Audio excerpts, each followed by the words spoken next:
Good morning, everyone, and welcome back to another video with Brooklyn. How are you all doing this wonderful Wednesday morning? So I just wanted to come on here and give a few words of encouragement. My shirt is crooked. I've been trying to straighten it out all morning.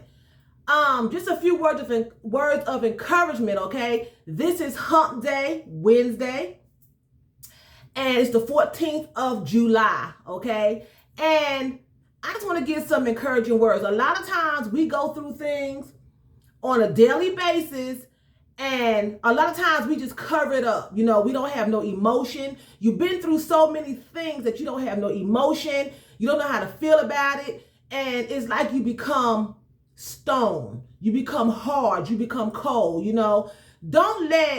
Try not to. This is for me too. Let the cares of this life, of this world, turn your heart cold. You know, just because other people are miserable, and they don't like their life, and they want to inflict pain and suffering on you to make them feel better, it's hard. I'm talking to myself too. It's hard not to retaliate. It's hard not to, give them back the same treatment that they have given you. But remember, God said that vengeance is his. He will repay.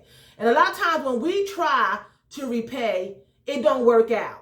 And it's a lot of times it is very, very hard to sit back and watch people do things to you, hurt you, talk about you, slander your name, put every evil act that they perform onto you. It's hard to sit back and sometimes not say anything. Just take it. But sometimes you have to pick and choose your battles. And I've gone through this for years, and I'm 54 now, and I still go through it. I am by no means perfect, but one thing I can say that God has given me, I have never started any altercations with anyone. Now, I have ended them. I have ended an altercation, but I have never started an altercation. And I have never talked to another person about how they should feel about someone else because I don't care for the person, And when you go through things like that and then you find out later on that they were slandering you and the other person that they was talking to about you, they were slandering them too, it's hard because you want to retaliate. And this is personal to me because I go through it all the time. I know many of you out there, you do not know me. Some of you do know me personally, and some of you don't know me personally. And you don't know me from Adam. You don't know if I'm telling you the truth. You don't know if I'm a troublemaker or not. Only thing I can say is God knows, And if you're going through anything like this, just know that God knows. Okay? And just know that if you are trying your best and you are trying to serve God with all your heart, they are the evil ones and they are angry with the God that's in you. So they're coming after you because they can't do nothing to him. And Satan that dwells within them, he sees the God that dwells within you and he's attacking you because you're God's child. You serve God. They serve Lucifer. Okay? And they have a personal stake in it too. Most likely they're jealous of you. You have something going on in your life that they would love to have, whether it be material things, your physical appearance, whatever it is. It's something about you that they physically wish that they were or they had. And then the spiritual man on the inside, that spiritual man that they serve, that Satan, that Lucifer, that spiritual man on the inside of them knows about the spiritual man that dwells on the inside of you. So he's fighting a spiritual battle with your spiritual inner being.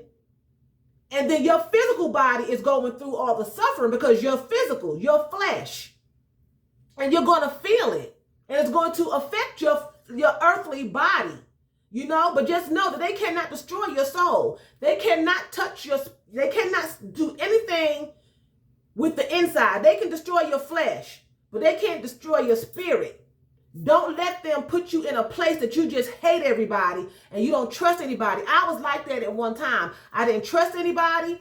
I didn't want to talk to nobody, because everyone that I encountered with, if they particularly engage with these particular people, they didn't use their own mind. And I don't mean if they particularly engage with them. When they engage with them, that was the wrong word. When they engage with these particular people, a lot of people don't have their own mind. They can't think on their own. They have to have someone that leads them and guides them. And a lot of times when you do that, you get yourself in trouble. Because the truth always has a way of coming out. What's done in the dark comes to light. You know what I'm saying? And you just have to hold on. And because, you know, deliverance is going to come. It's not going to go on for always. It'll be years sometime before you even see a hint of light, a glimmer of a sparkle, of a twinkle of the sun. Sometimes it's like, oh my God, I'm just walking, I'm just going through this every day. Sometimes you will strike out, you know. Sometimes everyone will be against you, but you have to just keep on walking. And I'm talking from experience. This is from experience. I've been going through this for years in different scenarios. In my marriage, you know, my in-laws, you know, wanting to fight. Friendships that I thought I had were not friends, you know? And, you know, and a lot of times you think, well, maybe it's me. Maybe I'm doing something. That's not always the case. Sometimes you hear people say, well, it must be you. It's not. It's not. If you are not a troublemaker and you know you're not a troublemaker, and you know you're doing all you can do to get along with people, then it's not you. You know if it's you. You know if you're starting trouble. You know if you're causing the ruckus. You know if you are pushing people away. Now, you can't push people away with your attitude when you have been through so much. You can't push them away because you turn cold and you turn hard. And that's what I want to say in this video. Try not to turn cold and try not to turn hard. Try not to be, you know, just a person that's miserable, because that's what they want at the end of the day. They want you to suffer. They're jealous. It boils down to their inner man, which is Satan, is jealous of your inner man, which is God. And their physical being is jealous of your physical being. Okay? Because remember, we're down here on earth. It's still physical. If somebody come up to you and slap you or spit on you, that's physical. It's not inside the spiritual person.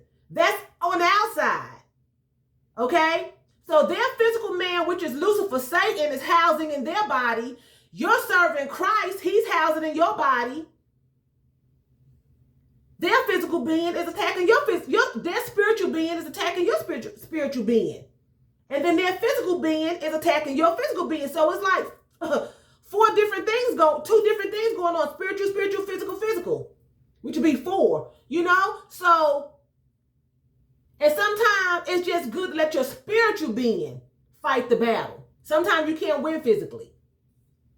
Sometimes it backfires on you. You may beat their tails physically, but the consequences may not be what you wanted. So it's always good to let God handle it, because he's not going to lose.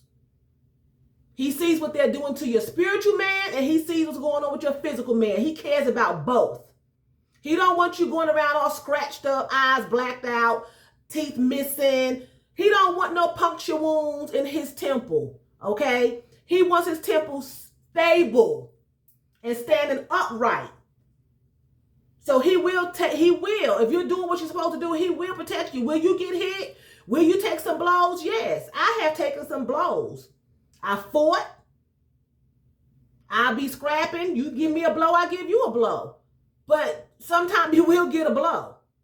You know, I'm not saying walk away now, somebody come up to you and hit you. I'm not saying that. I'm not saying that.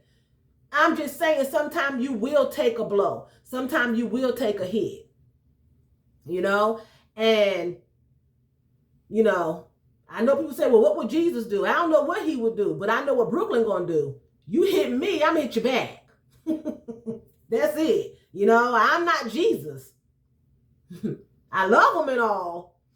You know, I don't think I could have been back there with the resurrection, because he would have been like, get behind me, Satan. I got work to do, because I've been out there fighting. You know, I got work to do. You need to move, Brooklyn. I'm supposed to go to the cross. Why you got this man over here in the headlock? Let him go. I got to go. I got to go save your life. You need to move. Just like he told Peter.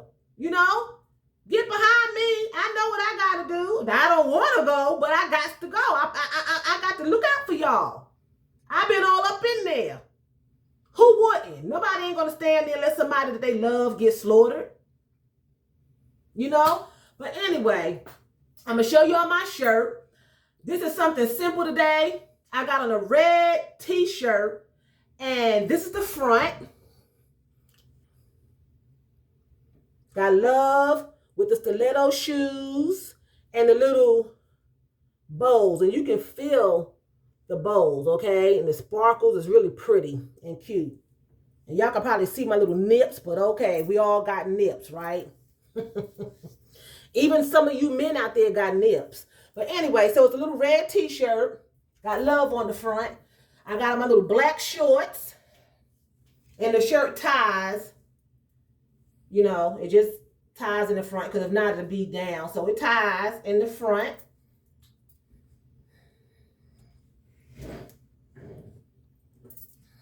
Love. And then I have my love slides.